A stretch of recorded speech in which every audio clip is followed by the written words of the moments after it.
Setelah kemarin berhasil menjuarai Piala Merdeka Cup, tangga kita kembali mengadakan lomba dengan nama Serumpun Cup, guys. Aduh, dan kejuaraannya akan diadakan di penghujung tahun Desember di tahun 2024. Buset dah. Emang bener guys, emang real ini mah. Real, Malaysia ingin mengejar ketertinggalan terhadap King Indo. Sudah ingin farming rank FIFA kah? Segitunya amat bro. Nih guys, lawannya pun dicari sendiri guys. Ini ada India, Bangladesh, Nepal, dan Pakistan. Udah ini mah kami tahu kalian tidak ada peningkatan dan kalian akan menang. Ya, tapi BTW ya, kami tidak memikirkan rank FIFA. Yang kami pikirkan adalah gimana caranya masuk Pildun. Itu udah beda kelas makanya pemikirannya ya. Yang gimana ya, pokoknya semangat terus ya untuk Malaysia. Semoga bisa mengejar ketertinggalan dari rank FIFA King Indo. Baru-baru ni viral pasal Malaysia tiba-tiba nak buat Serumpun Cup pada Disember 2024. Jom aku sembang sikit apa benda Serumpun Cup ni. Sebelum tu, korang yang nakkan update-update bola sepak, kena tekan butang follow. First time aku dapat tahu pasal Serumpun Cup ni adalah orang-orang Indonesia komen dekat TikTok aku, Serumpun Cup. Aku pun pergilah search. Aku tak jumpa apa-apa pun pasal Serumpun Cup ni. Yang aku jumpa, video-video orang Indonesia bahas pasal Serumpun Cup. Kemudian aku check juga channel media sukan Malaysia macam Media, Harimau Malaya semua kan. Tak ada satu pun posting pasal Serumpun Cup ni. Rupa-rupanya Serumpun Cup ni adalah fitnah yang dilontarkan oleh orang Indonesia terhadap orang Malaysia. Benda ni tak silap aku bermula dekat FB lah. Ada yang buat posting pasal benda ni. Ini palsu guys. Ini palsu. Tak betul. Dan yang kelakarnya dekat sini, yang kecoh-kecoh bukan orang Malaysia, orang Indonesia. Kau boleh tanya mana-mana orang Malaysia yang kau jumpa pasal Serumpun Cup, semua macam, apa benda kan? Tapi kalau kau tanya orang-orang Indonesia, diorang mesti akan tahu pasal benda ni. Okay, so macam aku cakap tadi lah, asalnya aku rasa orang yang first kali post pasal benda ni, dia nak buat humor lah, dia nak buat kelakar. Kelakar lah kan, Malaysia dengan Bangladesh sama-sama lawan. Kelakar lah tu bagi diorang.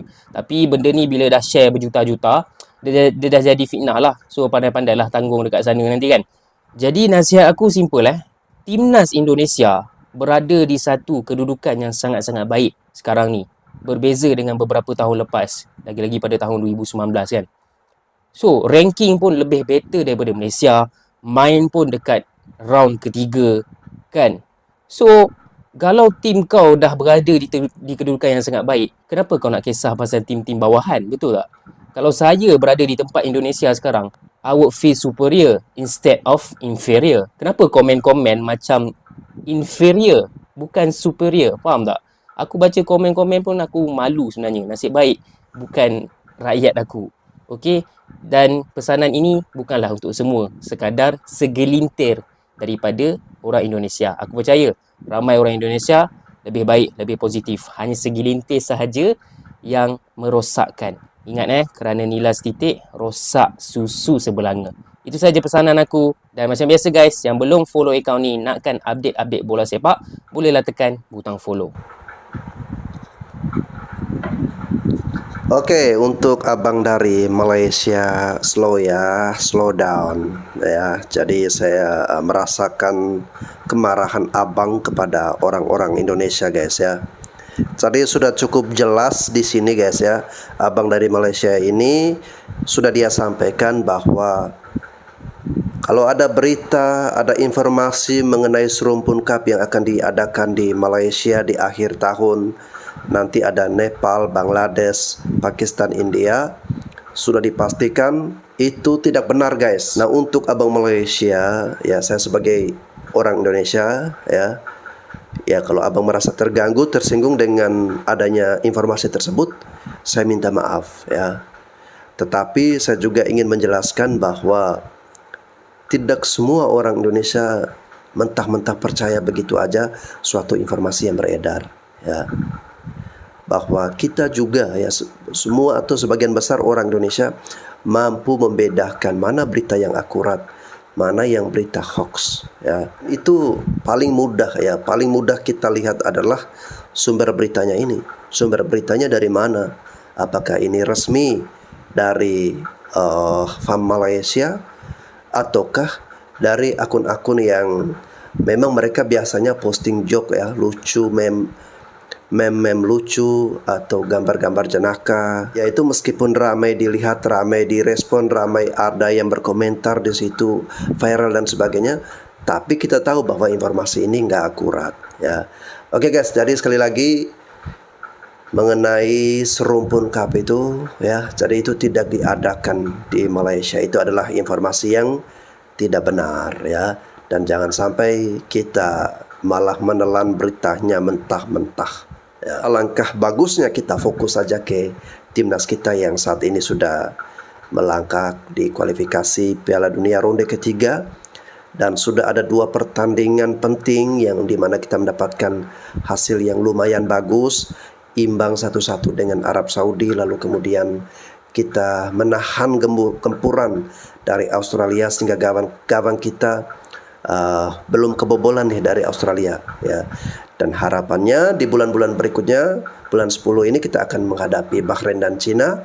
Ini juga pertandingan yang wajib kita menangkan baik di laga kandang maupun tandang guys ya, agar bisa memastikan kita lolos ke Piala Dunia 2026. Oleh karena itu kita sebagai rakyat Indonesia senantiasa memberikan support, dukungan, doa-doa kita, senantiasa memberikan hal-hal yang positif. Jangan pesimis guys, tapi kita harus membangun harapan yang bagus, membangun optimisme ya.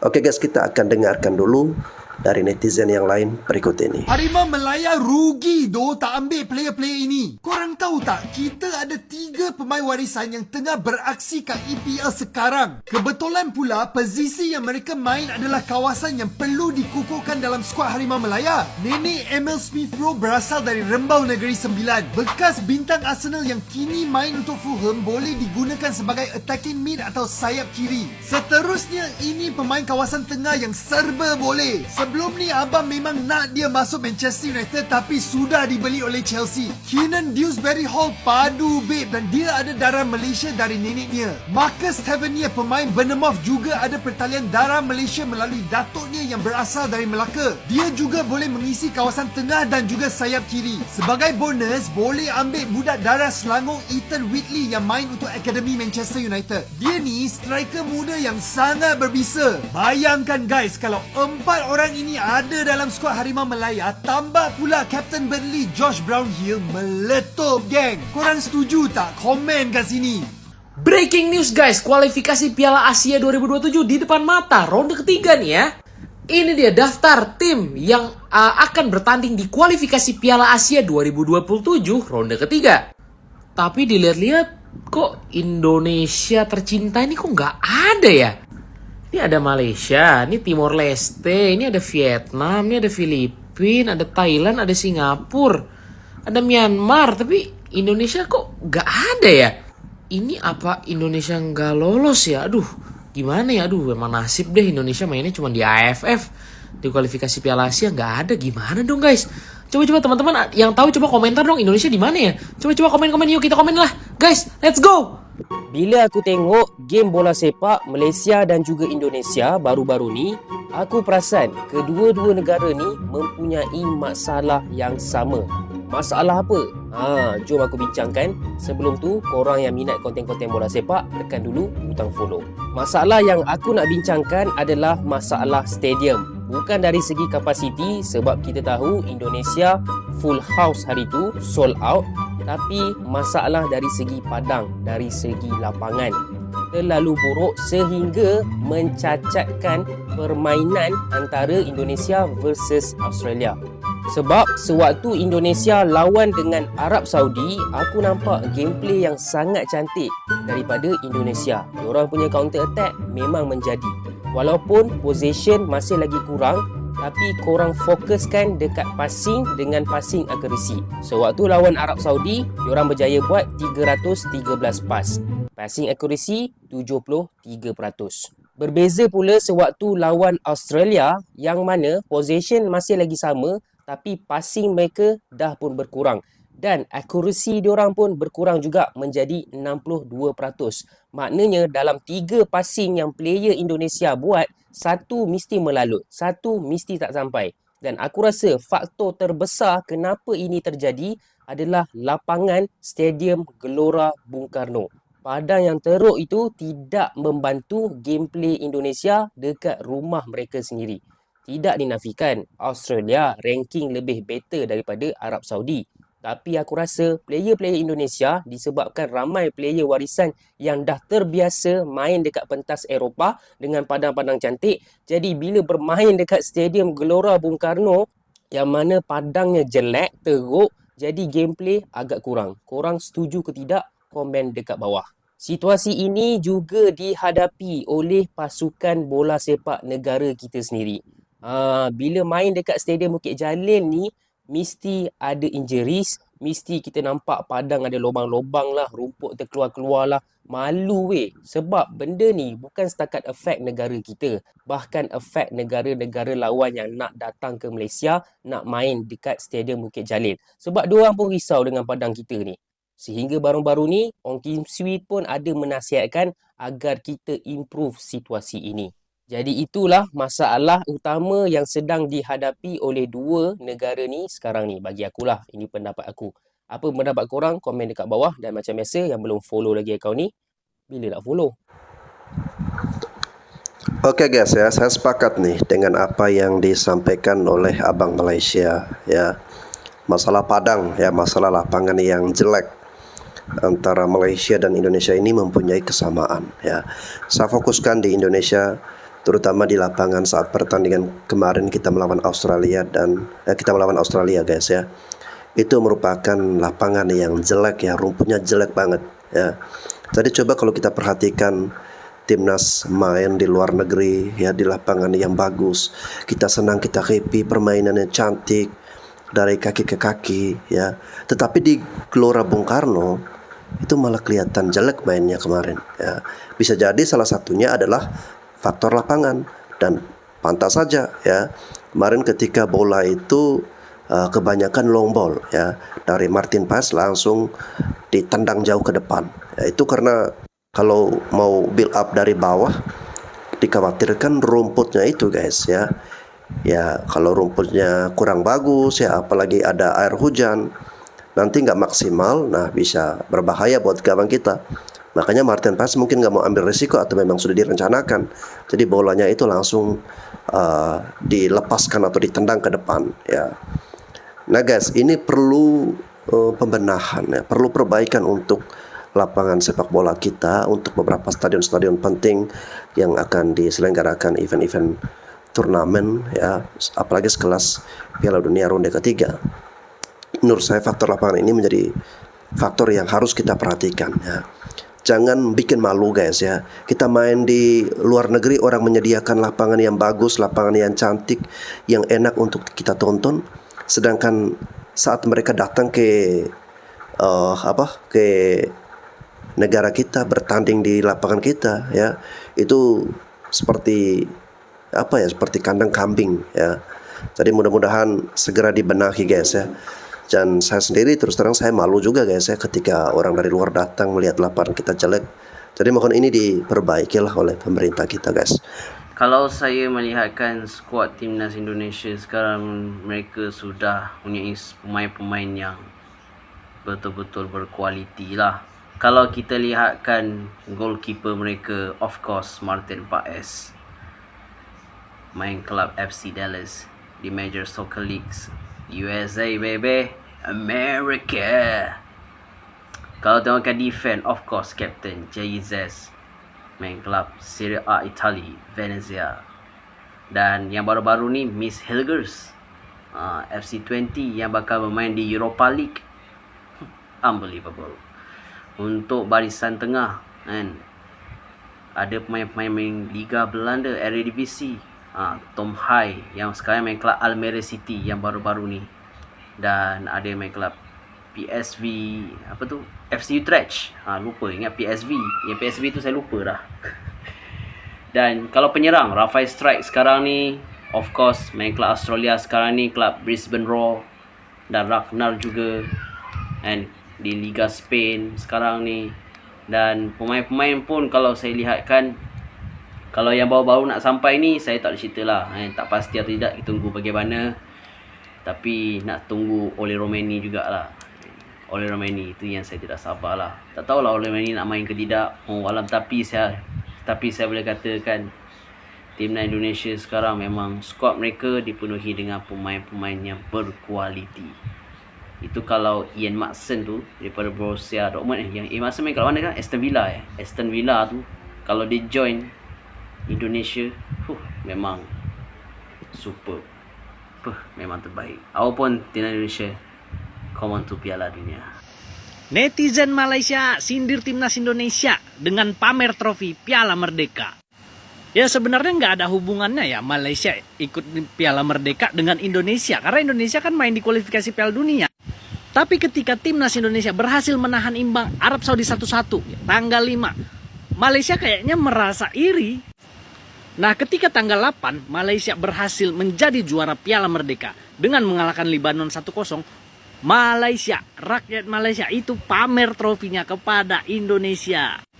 Ya mereka memamerkan trofi karena Indonesia katanya belum pernah dapat trofi tahun 2024. Terus yang kedua mereka pamer rank FIFA. Karena waktu itu Malaysia naik ke urutan 131 sementara Indonesia turun ke 132. Bahkan bukan cuma netizen Malaysia ya yang pamer di akun Instagram dan juga di Twitter. Tapi media Malaysia juga pamer ranking FIFA ya. Jadi seolah-olah mereka memang agak terganggu dengan timnas Indonesia yang lagi mendunia. Padahal sekali lagi ku tegaskan, nggak ada kaitan loh ya. Malaysia di Piala Merdeka dengan Indonesia di kualifikasi Piala Dunia. Beda turnamen. Tapi Malaysia selalu nyenggol-nyenggol Indonesia. Nah akhirnya netizen Malaysia dan media Malaysia itu terbungkam. Ketika tadi malam timnas Indonesia berhasil menahan imbang Australia. Ya selama ini media Malaysia dan netizen Malaysia selalu pamer ya. Dengan sejarah Malaysia pernah menahan imbang Korea Selatan 3-3 di Piala Asia. Dan itu selalu mereka bawa-bawa untuk menyenggol Indonesia. Dan malam tadi media Malaysia, netizen Malaysia, influencer Malaysia itu terbungkam. Telah melihat timnas Indonesia mampu menahan Arab Saudi, mampu menahan Australia yang jauh lebih kuat daripada Korea Selatan. Jadi gimana nih netizen Malaysia? Masih perlu nggak piala itu, trofi itu ya? Gimana? Masih berani nyenggol Indonesia nggak? Salam di Mateo.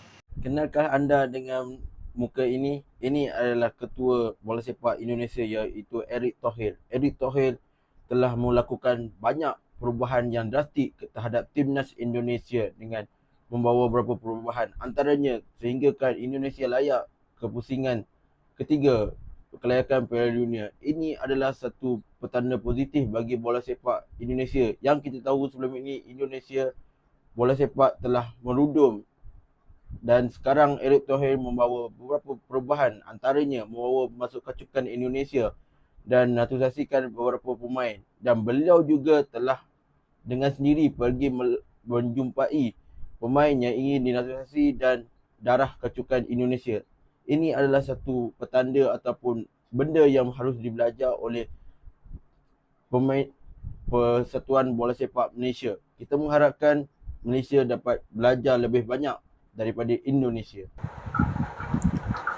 Oke guys ya, memang patokan bagi Malaysia untuk bisa mengejar ketertinggalan adalah Indonesia guys ya. Jadi mereka ingin membenahi sepak bola mereka. Mereka ingin sepak bola mereka harus maju ya. Salah satu tolok ukurnya, salah satu patokannya adalah Indonesia guys. Karena segala sesuatu saya lihat di pembahasan khususnya dunia sepak bola Malaysia itu tidak akan lepas atau jauh-jauh dari Indonesia. Dan salah satu sosok yang merebut perhatian orang-orang Malaysia saat ini adalah Erick Thohir. Jadi mereka anggap Erick Thohir ini adalah salah satu figur kesuksesan sepak bola Indonesia yang saat ini menurut Malaysia itu sudah sangat bagus atau lebih bagus daripada Malaysia ya. Jadi ya mudah-mudahan ke depan guys ya, harapannya agar sepak bola kita terus berkembang, semakin maju, bukan semakin mundur. Ya, itu harapannya. Ini hero sebenar timnas Indonesia. Banyak fans Garuda yang puji Martin Paes untuk prestasi permainan dia ketika menentang Arab Saudi dan juga Australia. Tidak dapat dinafikan sumbangan Paes memang terbaik dan sangat penting. Tapi pendapat Abang, ada seorang lagi pemain yang lebih menyela dan perlu diberi kredit. Kalau Real Madrid ada Dani Carvajal, timnas Indonesia ada Kelvin Verdong. Antara semua defender Indonesia, Verdong yang paling tenang dan jarang melakukan kesilapan. Dalam game hari itu, dia menang 12 duel dan mengunci apa-apa serangan dari sebelah kanan Australia. Verdong yang paling agresif merebut bola dari Australia dan memecahkan kebanyakan serangan mereka. Positioning dia bagus dan timing Verdong memintas bola lawan memang perfect. Selain dari itu, kalau kalian perasan, serangan yang dibina oleh timnas di babak kedua kebanyakannya melibatkan Verdong. Cuma kekurangan striker yang klinikal. Komen kat sini kalau kamu setuju dengan Abang yang Kelvin Verdong menyala. Kita dah ada peningkatan. Aduh, maaf ya negara tetangga. Aduh, maaf ya. Cuma 2 hari doang ya. Cuma 2 hari doang ya di atas King Indo ya. Aduh, maaf ya, disusul kembali sama King Indo, guys. Aduh, maaf ya. Emang kita, guys, ya emang kalau misalkan Malaysia itu emang akan selalu ada di bawah King Indo. Mau sampai kapanpun akan selalu ada di bawah King Indo, guys. Jadi jangan harap ya. Jangan harap negara tetangga. Mungkin kalau misalkan nih pemain jajahan mereka, pemain hayalan mereka nih dinaturalisasi, sumpah sih kemungkinan bisa ya. Tapi itu cuma hayalan mereka, guys. Itu cuma mimpi mereka. Media Vietnam bandingkan capaian timnas Indonesia dengan Thailand. Ya, seperti yang kita tahu, timnas Indonesia berhasil meraih 2 poin pada 2 laga awal di kualifikasi Piala Dunia 2026. Media Vietnam pun membandingkan capaian itu dengan kiprah Thailand di kualifikasi Piala Dunia 2014 lalu. Salah satu media dari Vietnam, yaitu The Tao 247, mereka menuliskan, patut dicatat, pencapaian impresif tersebut masih belum bisa membawa Indonesia melampaui wakil Asia Tenggara dengan start terbaik di putaran ketiga kualifikasi Piala Dunia, yaitu Thailand. Pada saat itu, pada laga awal, Thailand berhasil memenangkan 2 laga awal dengan skor 3-0. Pada 2014, putaran ketiga dibagi menjadi 5 grup. Setiap grup dihuni 4 tim. Thailand sendiri akhirnya gagal lolos ke babak berikutnya karena kalah 3 kali dan menjadi juru kunci klasemen grup D. Lalu pada edisi 2018, Thailand tidak mampu meraih poin pada 2 laga awalnya di putaran ketiga. Ketika itu, Terasil Dangda dan kolega menelan kekalahan dengan skor 0-1 dari Arab Saudi dan 0-2 dari Jepang. Sementara Vietnam gagal total pada 2 laga awal di kualifikasi Piala Dunia 2002 lalu. The Golden Stars kalah dengan skor 1-3 dari Arab Saudi dan 0-1 dari Australia. Lantas, apa yang mau mereka banggakan? Apa yang mau mereka bandingkan dengan timnas Indonesia? Padahal sudah jelas, kalau Thailand dan Vietnam itu sudah tidak lolos Piala Dunia sebelumnya. Gimana nih tanggapan kalian? Guys, gue pengen nanya deh, kenapa ya di saat timnas kita mulai menunjukkan kemajuan, ya kan, mulai ya pelan-pelan sedikit berprestasi, ada aja deh pengen ngejatuhin timnas kita tuh. Sekarang ya udah isu lama sih, tapi terus-menerus diangkat ya setiap kali mulai menunjukkan prestasi, yaitu isu naturalisasi. Biar makin pintar, ini ada edukasi tipis-tipis lah tentang istilah-istilah yang perlu kita kuasai. Pertama adalah full blood. Ini yang kedua orang tuanya orang Indonesia, WNI dari lahir ya, Marcelino, Rizky Ridho, dan iya pemain lokal lah ya.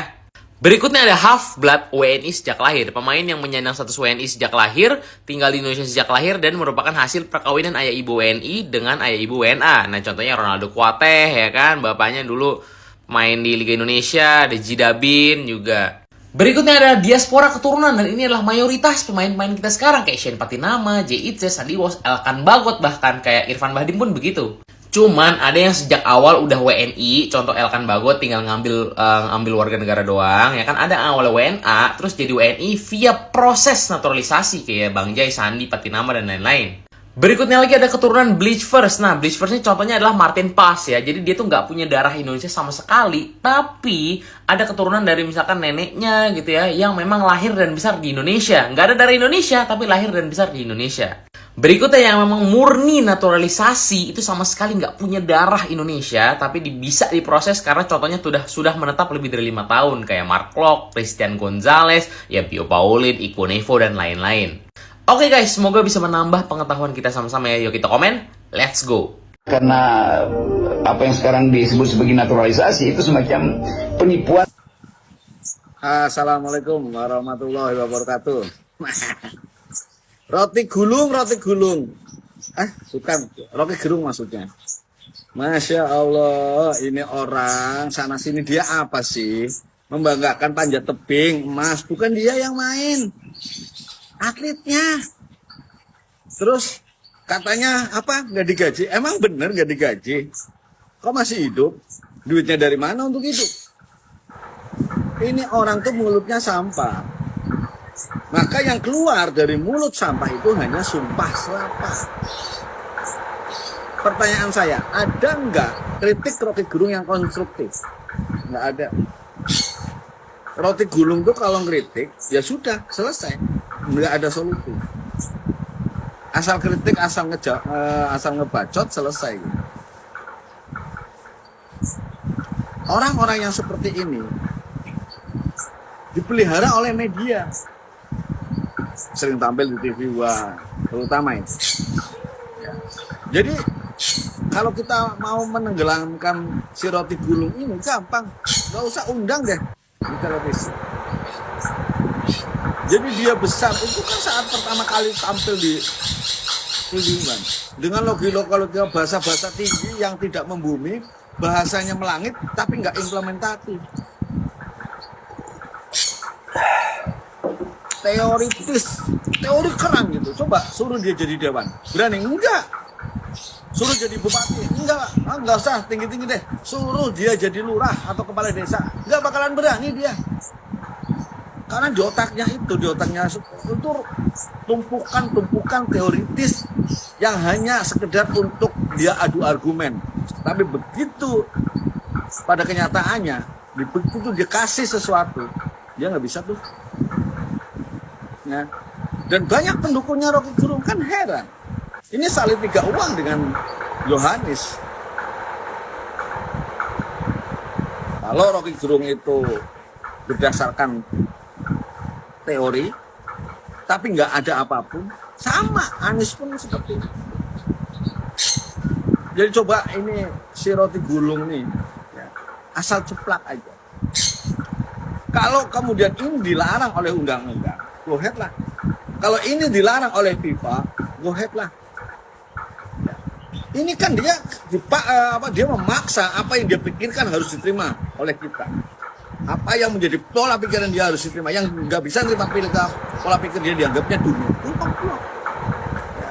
Saya berani debat sama Rocky Gerung terkait dengan implementatif. Nah, teori nggak deh. Apa solusinya untuk sepak bola Indonesia maju tanpa naturalisasi? Itu sama aja Yohanes ngomong ketika ditanya terkait dengan banjir, dia ngomong kesalahan fatal mengalirkan air melalui gorong-gorong raksasa ke laut. Air itu sunatullah itu harus masuk dalam taman. Kenyataannya, jadi orang yang banyak teori itu orang yang absurd, orang yang sebenarnya dia dungu banget karena dia hanya hafal membaca dan menghafalkan sesuatu. Kemudian diajak untuk berdebat. Bicara implementatif, kosong. Rocky Gerung sekali lagi saya sampaikan tidak punya kapasitas apapun di dalam karya nyata. Yang di otak dia hanya sebuah teori-teori yang dia baca kemudian dihafalkan. Titik. So, kalau ada yang masih mengagung-agungkan Rocky Gerung, aduh, makan roti dulu deh. Thank you. Assalamualaikum warahmatullahi wabarakatuh. Oke guys ya, saran saya untuk Pak Rocky Gerung ya masih sama seperti video sebelumnya.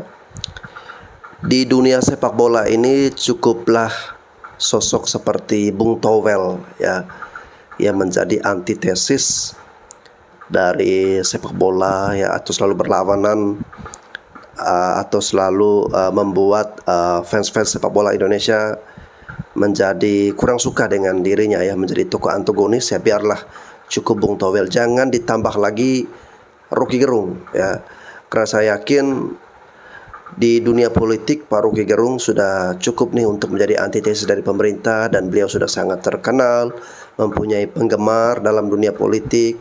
Memang kapabilitasnya Rocky Gerung ini untuk hal-hal yang bersifat politik guys ya, mengkritik pemerintah soal kebijakannya dan sebagainya, itu jagonya Pak Rocky Gerung.